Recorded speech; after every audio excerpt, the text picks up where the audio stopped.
for joining us. You know, what I love about the fact is that you're so out and about, trying to find out what's happening, wrapping your head around all the geopolitical issues. Donald Trump was here in Davos. What did you make of his speech? And you were among the few Indian businessmen who actually had an opportunity to be part of a meeting with him. How was that? Predictable. I think everybody expected him to be going off script, and which he did. I think there's too much noise, and as Secretary Bessent said, don't react to noise. Keep your calm. Things will get better. I believe that. In the end, U.S. is an important part of the world, one of the most economically powerful, militarily powerful nation. But it is still a democratic nation where if things go completely out of hand, things will start to come back. What is important is for the world to know the old world order has certainly shifted. Now, where will it land up? What new institutions will come through it? But something has to give now. Europe will have to come together as a voice. No more fragmented Europe and together through Brussels. It doesn't work. Have one voice. You can't have a situation where two leading heads of state have a strong reaction and two say, no, we must compromise. It doesn't work. Europe in the next 10 years would have made their own arrangements on defense, on security, on intelligence sharing, on satellites, GPS, but it will take 10 years. They have been, if I may say, Europe has been on a vacation. And when you come back from a vacation, you can either be very charged up to do things, or you could be in a lazy mode, not do much. What Trump has done is, I think, shake them up very hard. I think Europe is acting now. Is there a method in the madness that you see, or do you only see madness? Method. There's a method. Ask for the moon, settle for the stars. How should India be dealing with Donald Trump, given the fact that he actually did impose the tariffs? You know, in the case of Greenland, now he's pulled back against Europe, but in India, he's stuck with the tariffs.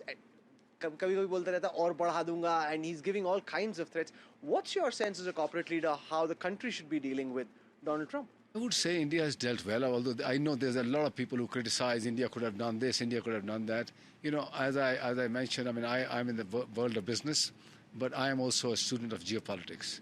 I personally feel India has done well by keeping quiet, not reacting to the noise. Our leadership has had a lot of, calm, approach towards the whole issue. They engage. Foreign Minister Jaishankar, Piyush Goyal at every level. I had a chance to meet Secretary Howard Lutnick yesterday. You can see that underlying things are moving now. India is focused on the EU deal. Hopefully next week the EU deal should get inked, which is really a big... How significant do you think that is?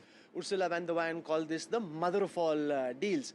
How significant would an India-EU free trade agreement be? It'll be big, because EU needs a big country.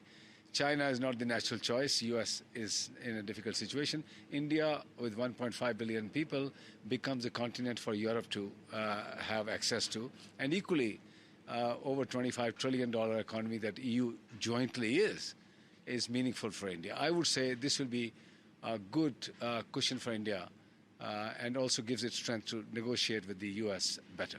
What are you making of all the turbulence in the India-US trade negotiations? We're hearing all kinds of rhetoric. The other question that's now being asked in Davos is there any purpose in Delhi and DC having a deal, given that Donald Trump could a few weeks, months, years later change his mind like he's done with the EU, you work so hard on getting to the finishing line and the guy could change his mind. But India-EU deal, when it happens, it will be done. I'm asking you about India-US deal and the trouble that we are facing there. Once the deal is done, I think it gets settled. I don't think so it'll get reopened between India and US. You can still see that Dera Darustai, US has called India back onto the table on the strategic semiconductor piece. So Pax Silica, you have come onto the space program, the critical technologies, the CET, which was established, is being reinvigorated. India has receded on buying oil from Russia, which was irritating the US. And of course, few issues on pulses and agriculture and those things on the margin, where India may relent a little bit, but largely it cannot. I think America understands that. And my own view is it'll get settled. It's a matter of now, maybe a couple of months. But how do you think India should be dealing with the ego and the the arrogance of Donald Trump. You heard what Secretary Latnik said, ki phone nahi aaya, and then by then it's too late, etc. So you now are not just dealing with the trade negotiations, the commas, the full stop, the minutiae. You're also dealing with the personality of Donald Trump and his team. Well, we have seen flattery can only get you that far. Europe has been doing that for a period of time, and we know where it's landed. So I think India is having the right approach, respectful, balanced, and yet you need to be a proud Indian. You need to be proud of your own strengths and country. In the end, it's got to be a win-win deal, because you cannot have a situation where you keep giving in, because if there is no end to it, it's better to stop early than later. How are you as a corporate leader, and from what you're finding out from other business houses, dealing with the uncertainty that Donald Trump brings? Because you're not just trying to keep pace with business developments, economic numbers, you're also just trying to find out what's going on in the world, and that keeps changing every hour. What does that do for us as a business community? Faster reforms. We saw the GST reform come through very quickly. Labor reform. In fact, the labor reform means paying more to the workers, which is great news because it gets the circular sort of economy going. People have more money, they can buy more stuff. So my business brethren, my community should welcome that. I think that's settled as well. Then you're seeing now tax reforms coming through. I'm hoping in the upcoming budget there should be further ease of doing business, further tax reforms. In what specific way? I think tax code itself, which has been simplified a few times, should be done more. The corporate laws, where Mr. Vaishnav said a lot of rules and regulations have been simplified. A lot of laws have been decriminalized. I think all those things need to be accelerated. More PLI, more incentives for Indian industry. In the end, why did China get away with what they got away? Despite all the pushback, their trade has gone up. India needs to strengthen itself economically, militarily. And I think that's where the government is focused on.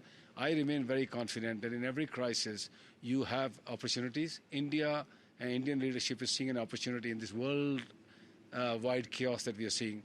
Strengthen Indian industry, thereby Indian economy, to a better leverage in dealing with the world. Do you think China is emerging stronger through this tumult and chaos that Trump is unleashing on the world? It is. Everybody, you saw Mark Carney go to China, sign a deal. You are seeing Europe reconnecting. Because in the end, Russia is not the alter ego power. It is China today, very clearly. In technologies, in size, scale, manufacturing, EVs, you name it, everything. So I think the chaos has favored China because they were ready to take advantage. Let's spend some time talking about the telecom sector back home and the developments that are taking place. And as a consumer, a lot of chatter around 6G in the Indian context, and when it comes, what it means, how do consumers benefit, and when does it start? Look, with every generation of technology, you get higher speed and more capacity, lower latency. I mean, these are the three powerful elements. From 2G to 5G, that's where we have come. Today, you can do so much more stuff on your phone than you could ever do in the 2G era. With 6G, it becomes a completely new ecosystem where machines are talking to each other, where cars are talking to each other. I mean, it's a fully connected world. Latency is going to be super low, 10, 15 millisecond, which means robotic surgery. If there's a bleed during a robotic surgery remotely, things can be fixed very quickly. Space technology, data centers going up into space, lesser requirement of energy, energy efficiencies.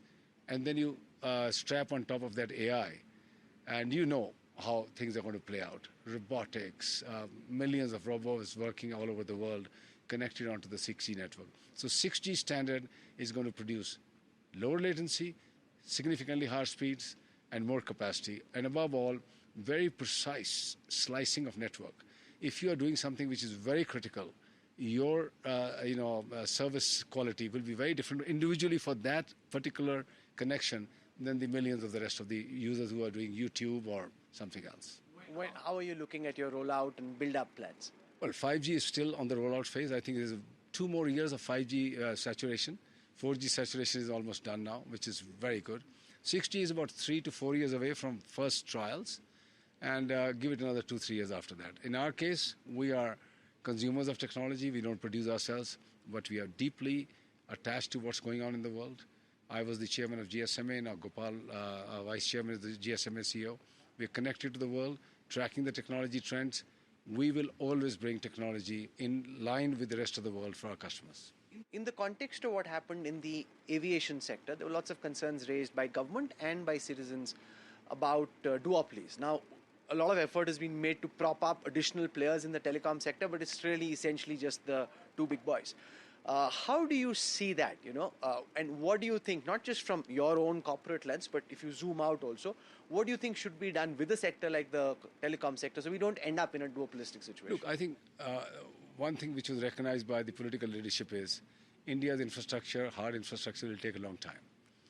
How to mitigate that, how to still get the economy going and fire up all engines was digital infrastructure.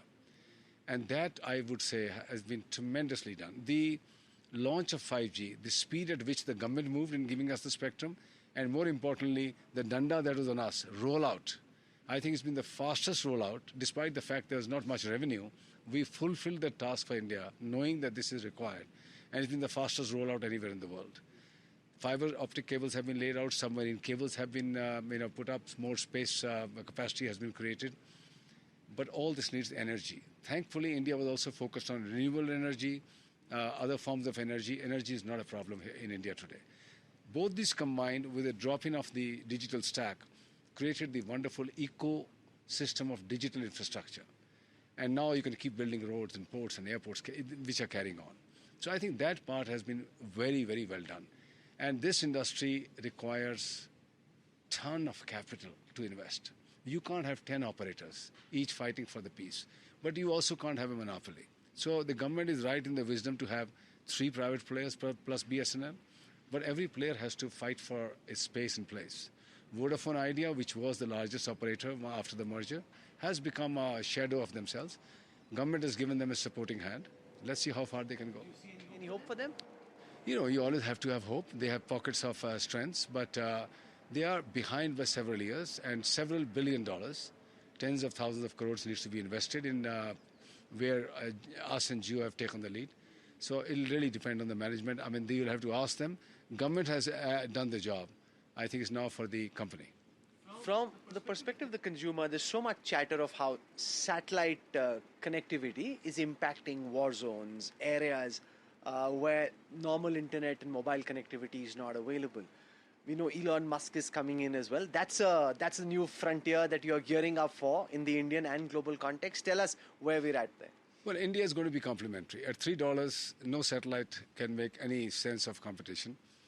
Where you have fiber, radio cannot compete. Where you have radio, satellite cannot compete. Areas which are mufassal, outside our network coverage, which are very far and few, will benefit from satellite coverage. Recently, Kundilia, the old vessel that was built by Sanjeev Sanyal, he went to Oman, Navy, yeah. and we had a terminal on that. They were fully connected throughout the journey back and forth. OneWeb. We put a OneWeb terminal on the boat, and it was seamless. He asked them, delighted. So, aero, marine, defense. In Ukraine today, OneWeb is, supporting the entire Ukraine, job on the front, along with Starlink. Taiwan, we are fully equipped. So we have a special use. Now, will Starlink start to come and compete with us in the areas that we are in? I think BT should start to now look at what's happening. They have launched a 35-pound home broadband, can compete. In the US, where they bought their own spectrum, the 3 operators will have to respond if they come to $40, $50, use anywhere. So let's see. But India, Africa, where we operate, it's not a problem. It's complementary. Elon Musk being able to do a Geo-like price disruption, trying to come in and enter them. You don't have the capacity. So because the universal capacity of satellite falls on a limited basis on each country. What you have in India, even if you was to connect 5 million customers free, that's what it can do. So you can't connect 1 billion people on satellite. You spoke of artificial intelligence coming on top of a lot of your underlying 5G and 6G technologies. How are you seeing India's attempts to try and catch up and become a player in the AI race? We saw this big face-off in Davos between our Mantri and some global experts on whether India was a second-rate or a first-world AI power. Look, India will have its own frugal methods to get the benefit of AI. I've been talking to many CEOs who are, leading edge on AI. India doesn't need to spend hundreds of billions of dollars or trillions of dollars. It can spend tens of billions of dollars and do exactly what is required for our needs. And that's what Minister Vaishnav also said. We don't need to do billions of language models. We need to have our own frugal ways of getting there. But we'll also be big users of AI. In our own network, for example, the entire network management, all the spam and fraud control is all happening through AI. It's impossible to do it through human interventions. So user side, I think India is taking off in a dramatically big way. In fact, the AI ML transactions, I was just seeing from Jay Chaudhary's Zscaler, India is number 2 in the world today after US. So the utilization is shooting up. Now you are saying creation of our own large language models. I think we'll get there. We'll create our own needs. But does India need to go and now compete with hundreds of billions of dollars? I don't think so. We need to do that. So interesting reports about how Bharti Airtel was trying to use AI. You don't have any grand data center plans? Building a 1 gigawatt capacity. We've just landed 300 megawatt, one single order, which is coming up in Vizag. We already have 300 megawatts of capacity. So we are on that build out. India will have 3 or 4 big players on AI data centers. Airtel is one of those. As far as Africa is concerned, what's your outlook for your businesses in Africa for this year? Africa has been doing very well throughout, excepting for exchange. Exchange has been melting year after year. It has stabilized in the last 2 years. In Nigeria, the Naira went from 155 to 1,500 Naira to a dollar. It's been stable now. It's actually appreciated a bit. Some currencies have started to appreciate. If the currencies remain on a secular decline, which is 3-4% a year, which one expects, 5 years' time, Airtel Africa business will be a very large business. And finally, on reform, the government has introduced a whole slew of reform on the back of, the tariffs. Obviously, they got into action. Beyond what we've seen on GST, beyond what we've seen so far on land reforms, what would you like to see, Mr. Mittal? I would say, one, the overall environment on ease of doing business. Now, government has done extremely well. A lot more needs to be done. I think the government... So if you look at the GAUBA committee that has been set up, that's precisely with this background that go through the entire plethora of how Indian businesses are impacted through government interactions, the way companies interact with a variety of departments of the government, land acquisition, power availability, certain approvals on environment and all that.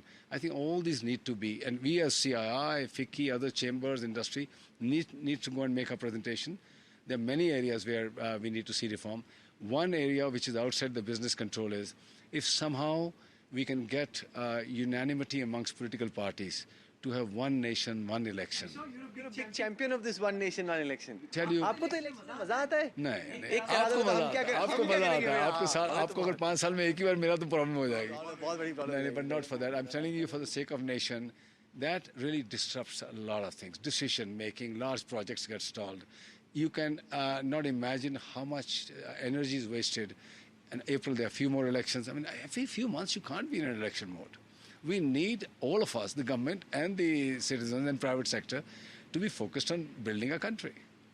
We'll leave it over there. Thank you very much. I hope you have a safe journey back, and I look forward to seeing you soon. Thank you very much, Mr. Thanks a lot. Thank you. Thank you.